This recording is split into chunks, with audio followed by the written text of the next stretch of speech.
Olá, mulheres de fibra, quebradeiras de coco babaçu, tudo bem?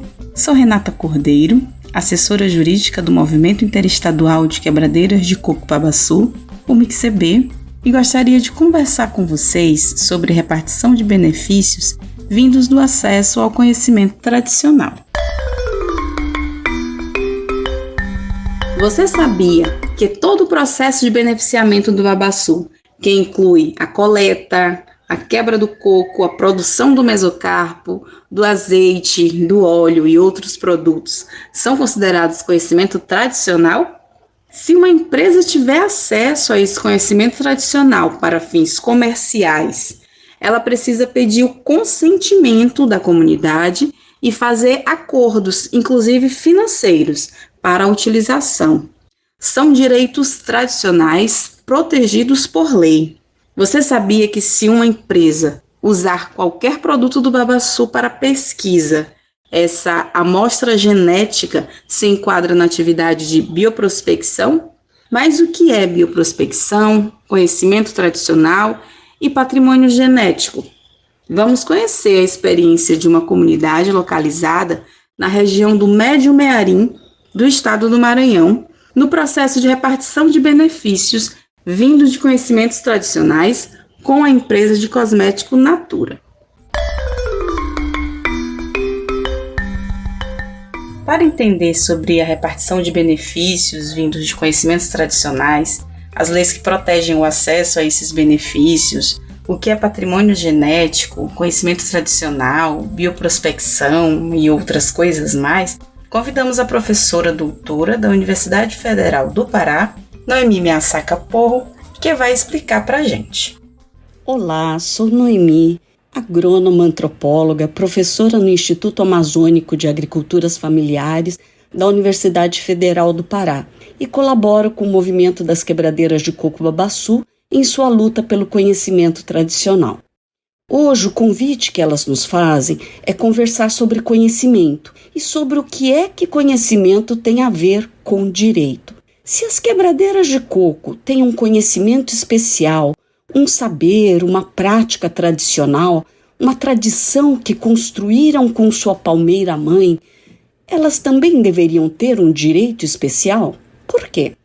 A relação do babaçu com os povos e o conhecimento que eles desenvolveram tem uma longa história. Com os indígenas, essa história tem muitos e muitos milênios. Com os camponeses, vários séculos. Mas essa reflexão e debate sobre conhecimento e direito no espaço público, na lei, nas políticas públicas, começou apenas há 3 ou 4 décadas, quando países do mundo todo perceberam que existem na natureza diversas espécies de coisas vivas e diversos sistemas dessas espécies biológicas preciosíssimos e que do jeito que o mundo estava se desenvolvendo, essa diversidade de coisas vivas, a diversidade biológica, estava sob grave risco. Autoridades globais perceberam que nem todo mundo tinha o conhecimento necessário para proteger essa diversidade biológica ameaçada. Esse conhecimento não estava nas empresas, nem nas universidades, nem nas indústrias. Pelo contrário, esse conhecimento estava vivo em povos indígenas, quilombolas e outros povos e comunidades tradicionais. Assim, os Estados-membros da Organização das Nações Unidas, que já tinham assinado uma convenção garantindo direitos aos povos e comunidades tradicionais pela Organização Internacional do Trabalho, assinaram também uma convenção indicando esses povos e comunidades a direitos especiais, porque eram grupos que possuem o conhecimento que protege a diversidade biológica. Os lugares em que esses grupos conseguiam viver a sua tradição eram os lugares onde a diversidade biológica estava mais protegida. Os lugares onde o Estado e a sociedade tiravam os direitos desses grupos sociais, a diversidade biológica e o conhecimento sobre ela estavam ameaçados ou mesmo desaparecidos. Assim, depois de uma reunião de representantes dos países em 1992, a ECO 92, todos aqueles países que assinaram a Convenção da Diversidade Biológica se tornaram obrigados a fazer leis que respeitassem direitos especiais para aqueles que detinham conhecimento tradicional. No Brasil, portanto, os governos, seja de direita ou de esquerda, são obrigados a cumprir com os direitos garantidos na Convenção da Diversidade Biológica e os direitos garantidos na Convenção 69 da OIT. Bem, eles assinaram a Convenção da Diversidade Biológica em 1992 e, em 1995, se iniciou a discussão pública para a criação de uma lei nacional para tratar disso. Mas como havia muitos interesses em jogo, interesses contrários das empresas, das indústrias, dos órgãos governamentais e das organizações sociais, não foi possível chegar em acordo sobre uma lei. Então, editou-se uma medida provisória para criar regras para lidar com esse assunto do conhecimento tradicional. Mesmo essa medida provisória teve que ser editada 16 vezes. E o que era para ser provisório durou até 2015, quando foi aprovada a Lei 13.123. E mesmo sobre essa lei, as quebradeiras de coco se perguntam: como é que essa lei pôde ser aprovada se ela, as quebradeiras e outras comunidades tradicionais que conhecem, nem foram devidamente consultadas conforme manda a Convenção 69 da OIT? Enfim, nós vemos que numa sociedade com diferenciais extremos de poder como a nossa, esse assunto do conhecimento tradicional é bastante complicado. Então, para a conversa de hoje, o que queremos afirmar são 3 pontos. O primeiro, o conhecimento tradicional é fundamental, não só para as quebradeiras, mas para todos os povos do mundo e para a natureza do planeta todo. O conhecimento tradicional é uma questão de vida ou morte para a diversidade biológica. Segundo, já existem leis que, de alguma forma, protegem esse conhecimento, reconhecendo alguns direitos daqueles que os detêm. Até que os próprios povos e comunidades tradicionais possam eles mesmos propor as leis que lhes sirvam, as leis existentes precisam ser respeitadas pelas empresas, pelos governos, pelas indústrias.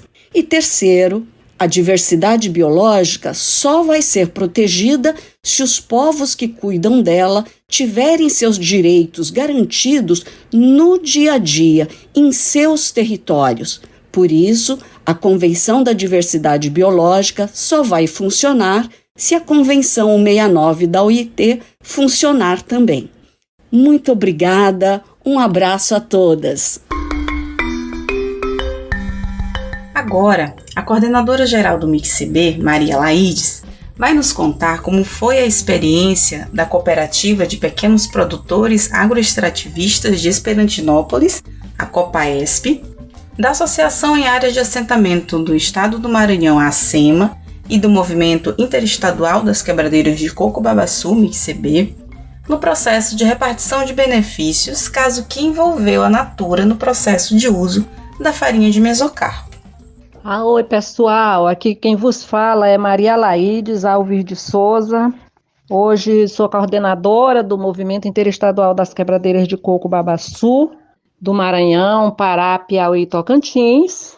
Estamos aqui para uma roda de conversa, para falarmos hoje sobre repartição de benefícios com a Natura, tendo como mediação, orientação e assessoria a ACEMA, junto à COPAESP, lideranças municipais, a equipe da ACEMA na pessoa de Roberto, Noemi, Silvia Nete, Ronaldo, Mike e entre outros.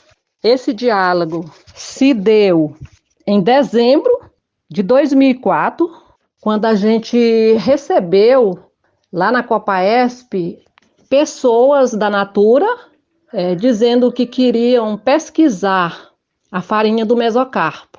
E eles levaram a amostra, somente um ano depois ou antes de um ano, a gente recebeu o retorno, eles falando que realmente se interessaram, tinha pesquisado e procurou de volta a ACEMA, falando que estava interessado em lançar um cosmético contendo esse recurso da biodiversidade. Seguindo, nós envolvemos o Ministério Público, Débora Duprá, Eriane Moreira, de Belém, e esse grupo de apoio continuou nos assessorando nesse primeiro momento, e a Natura chegou até a oferecer um valor, mas a gente entendeu que era um valor irrisório. Não dando acordo, a gente teve que colocar na disputa judicial a Natura com seu advogado e nós da Copaesp, as quebradeiras, com outro, e a gente chegou a conseguir um melhor dinheiro do que aquilo que eles ofereceram inicialmente, que foi computadores e outras coisas menores.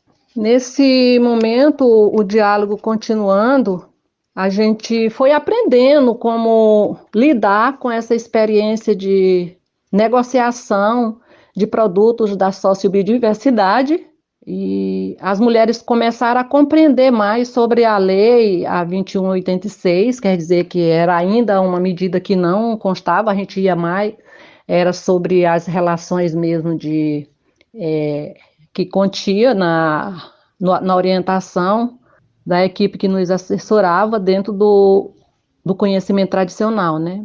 E aí nós fomos ganhando chão desse reconhecimento e conhecimento tradicional sobre a diversidade brasileira, e não sabia que o babaçu também fazia parte desse comércio justo dentro da lei, da 2186. E não sabia também que ele era protegido em lei, e nem que nós tínhamos esse direito enquanto quebradeira.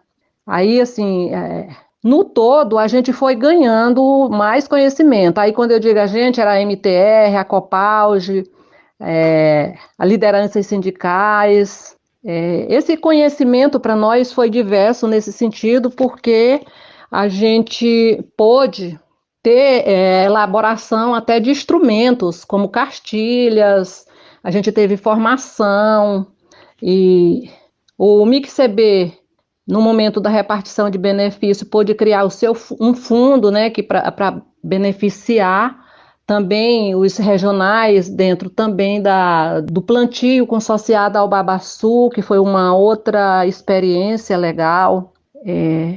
As implantação de pequenas unidades de produção do babaçu, tudo isso foi com esse repasse dos valores constituídos em fundo através dessa experiência. No final, a Natura não repartiu porque quis.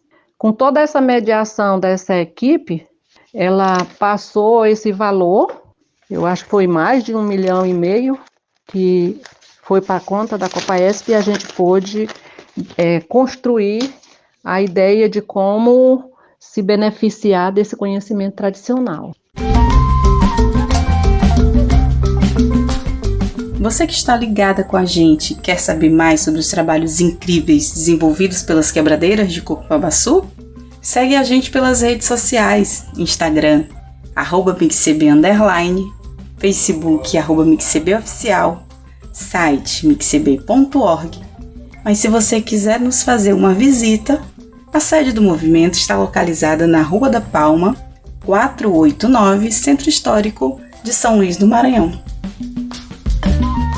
Esse podcast é resultado da parceria do MICCB e o Fundo Babaçu Livre para a Sociobiodiversidade.